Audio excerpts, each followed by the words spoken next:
nongeye kubahereza ikaze kuri YouTube channel. Ngira ngo ibimaze iminsi rwose mwagiye mubibona ni ibintu byinshi bigiye bitandukanye by'ibibazo by'umwihariko byabaye kuri uyu mugore muka Pasiteri Theogene. Kugeza ubu ngubu aho abantu benshi bari kuvuga ngo uyu mugore arananiwe pe, arananiwe aho bigeze, kuko impamvu abantu benshi bagomeje kuvuga ngo uyu mugore arananiwe, uyu mugore yari afite abasore bagera kuri 15 barirwaga n'umugabo we, ndetse afite n'abandi batatu bishyurirwa ishuri n'umugabo we kaminuza. Ikindi kandi umugabo we afite abantu yishyurira amazu baba ku muhanda, ndetse akanabahereza ibyo kurya bya buri cyumweru. Rero uyu mugore izo nshingano zose kuva umugabo we yakitaba Imana muri 2023, uyu mugore ikitwa izo nshingano cyaramunaniye kiramuzonga rwose. Ubona ko muka Pasiteri Theogene kwita kuri abo basore byamunaniye, kurihira abo bana amashuri byamunaniye, kwishyurira abakobwa bose inzu babyariye ku muhanda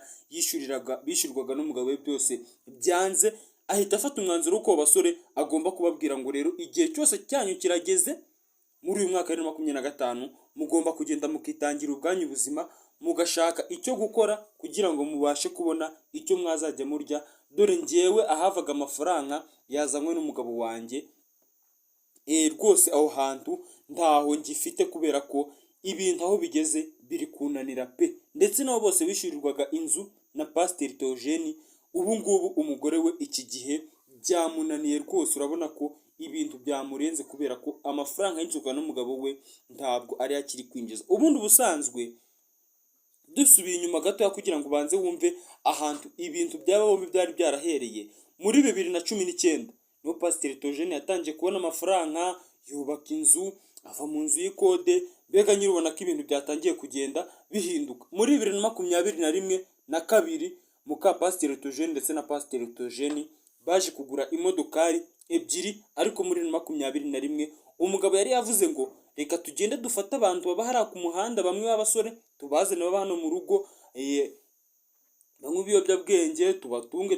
tubigishe bave mu buyobe, basi turebe ko hari ikintu twafasha abantu, basi hakazagera hagira n'utabaruka muri twebwe, akagenda abantu bamwibukira ko yakoze ibikorwa by'indashyikirwa. Nicyo cyatumye uyu Pasiteri Theogene we n'umugore we batekereza ko bagomba kugira abantu bafasha, kugira ngo abantu byibura nibaramuka umwe muri banatabarutse bazagire icyo bazajya bibukirwa. Ibyo ngibyo barabikoze biza no kugerwaho. Ariko 2023 ubwo uyu mugabo Pasiteri Theogene yitabaga Imana nibwo ibintu byahindutse. Uyu mugore bitangira kumucanga, kugeza ubwo abantu benshi bavuze ngo uyu mugore aho bigeze arananiwe pe. Kurera abasore 25 mu rugo, ubahereza icyo kurya, ukishyurira abantu bagera mu 10 amazu, ukabona ibiryo ubahereza buri cyumweru, ukarihira abana 3 segonderi nabwo biga interina. Urumva ko ni ibintu bigoye pe, ni ibintu bigoye kubikora. Uyu mugore nta kuntu ari ibintu byoroshye.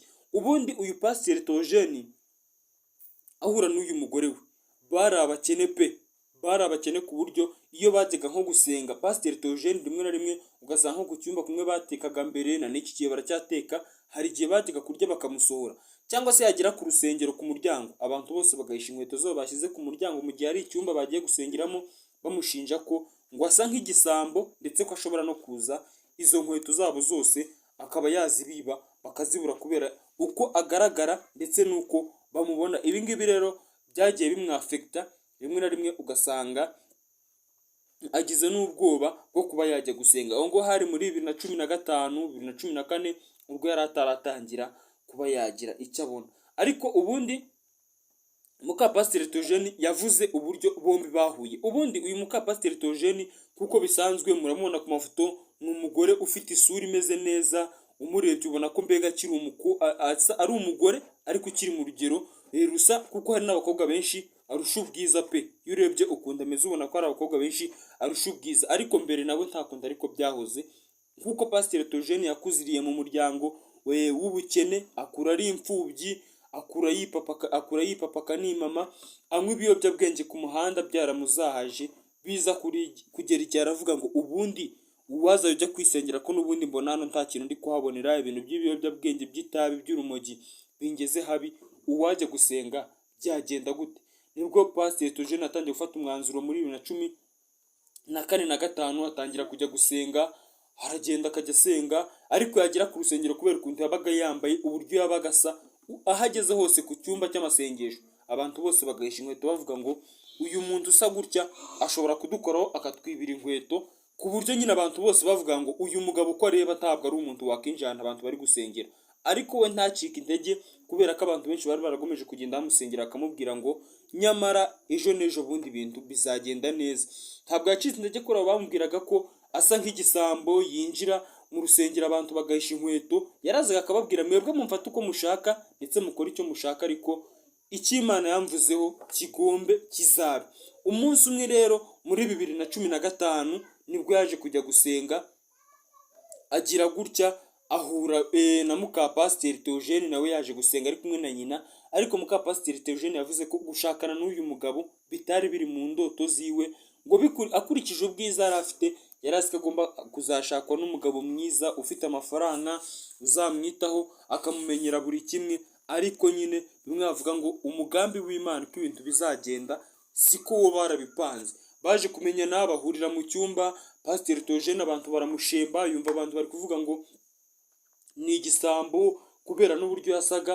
Ibi ngibi rero byaje gutuma uyu mugore yibaza ngo ubundi uyu mugabo, uyu musore bahora bavuga gutya meze, ariko icyo gihe wabonaga ari nk'umusaza ufite nk'imyaka 80 kubera uburyo yari ashaje, ubona nta gatege, ananutse, aba yambaye ibyenda bicikaguritse kubera kujya gusenga agataha kongera akajya gusubira ku muhanda akarara n'ubundi aho bita ngo ni mu marigara, ahantu barara, ariko akavuga ko abo barara bategeze bamunywesha itabi na rimwe, kubera ko uko yari yaragiye gusenga barabyubashye bose, bamuhereza umwanya akajya akora ibyo akora agataha, bakamuhereza ibyo kurya, ariko kuko yari yarabatijwe bakirinda kumunywesha itabi ndetse n'inzoga, baramureka abaho ubuzima bwe abaho ngaho. Igihe kimwe rero aza kuzakomeza ajya gusenga muri icyo cyumba, agahura na muka Pasiteri Theogene bakamenyana, biza kuzarangira bibaniye barashyingirwa, cyane ko ngo n'amafaranga yari yavuze ko azamukwa 200,000 atabimukoye kubera ko umukobwa yari yaramaze kumukunda, barijyanira baribanira, baba mu nzu imwe n'icyumba na salo. Ikindi kandi iyo nzu babagamo ni iya rukarakara, nta gikoni cyahabaga, nk'amavidewo bagiye bagaragaza kera y'ukuntu bari babayeho nyine batarimuka ngo bajye mu nzu nziza, ubonaga ko ari amavidewo rwose ateye agahinda bitewe n'uko yabaga ameze. Abantu bayarebaga babonaga ari amavidewo nyine ameze ukuntu mbega ko ari umuntu atari ahantu ho guturwa n'abantu, ahubwo ari aho guturwa n'inyamaswa. Ariko uyu mugabo yagomeje kurwanya aza kuzageraho ahinduka pasiteri, ariko mbere yuko ashakana n'uyu mugore nuko yari yaratangiye gushaka uburyo yahinduka mu pasiteri, ndetse agatangira no gukoresha ibitaramo byinshi, kuyobora ibyumba. Urubyiruko ruramukunda kubera inyigisho yabaherezaga zabaga zimeze izigisha urubyiruko, cyane ko uyu nguyu ari n'umuntu wanashimiwe by'umwihariko. Igihe yapfaga n'abayobozi benshi baravuze ngo Pasiteri Theogene nubwo witabye Imana ariko ugiye warafashije urubyiruko rwinshi guhinduka, kuko abantu bitabiraga ibitaramo byawe ntabwo bari basanzwe, babaga ari abantu benshi. Icyo gihe rero muri 2017 nk'uko nakubwiye yakoze ubukwe 2015, ariko kugira ngo arebe ko yazabona umwanya wo kuba pasiteri muri 2017 rero nibwo yaje guhabwa ubupasiteri, atangira gukora ku mafaranga makeya, ibintu bitangira kugenda neza, atangira gukoresha amakonseri menshi, abantu bakaza kubera inyigisho yabahaye bagatura amafaranga, nyine ibintu byiwe bitangira kuzaho umugisha mwinshi, hakaza abantu mu rugo akabasengera, ukabona nyine ibintu bimeze neza. Kuva icyo gihe cyose batangiye gukora amafaranga, afungura YouTube channel iramamara. Ariko 2023 nibwo haje kumenyekana inkuru ivuga ko Pasiteri Theogene apfuye ari kuva muri Uganda, aho yari gusatira kwerekera mu gihugu cy'u Rwanda, yari avuye gukora igitaramo. Ariko rero ibyiwe byarangiriye, abantu bavuga ngo igihugu cy'u Rwanda gihombye intwari, gihombye umuntu w'ingenzi. Ariko nyine nta kundi, uri bugende aba agomba kugenda uko byamera kose. Ibi ngibi rero byatumye umugore wasigara wenyine asigara mu nzu bari bamaze iminsi mike bimukiyemo, inzu bari bubakishije $110,000, ibikoresho byose, igipangu ndetse n'ubutaka bari baguze.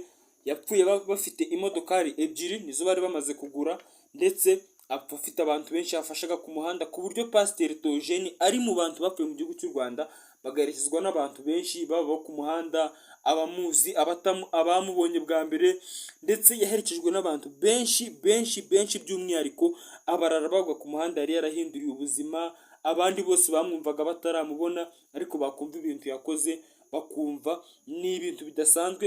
Kuri uyu mwanya rero, nyuma y'igihe kinini, nyuma y'imyaka irenga 2 umugabo we Pasiteri Theogene yitabye Imana, nibwo umugore wavuze ngo aho bigeze ndananiwe, biranze, abantu bose nafashaga bagomba gutangira kwishakishiriza bakareba uburyo babaho, kuko kuba nabona amafaranga yo kurihira abo ndihira amashuri ngo barangize kwiga, kuba nabona amafaranga yo gufasha ababa ku mihanda, gutunga abana banjye mbarihira n'amashuri, nanjye kwitunga, ni ibintu bitoroshye.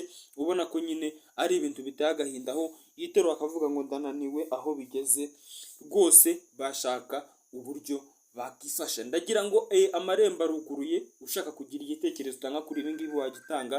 Gusa ngiye twabanye muri kino kiganiro, ndi Isaac Sibomana, nsaba gukora subscribe kuri YouTube channel kugira ngo tujye tubona ibindi biganiro byinshi bigiye bitandukanye.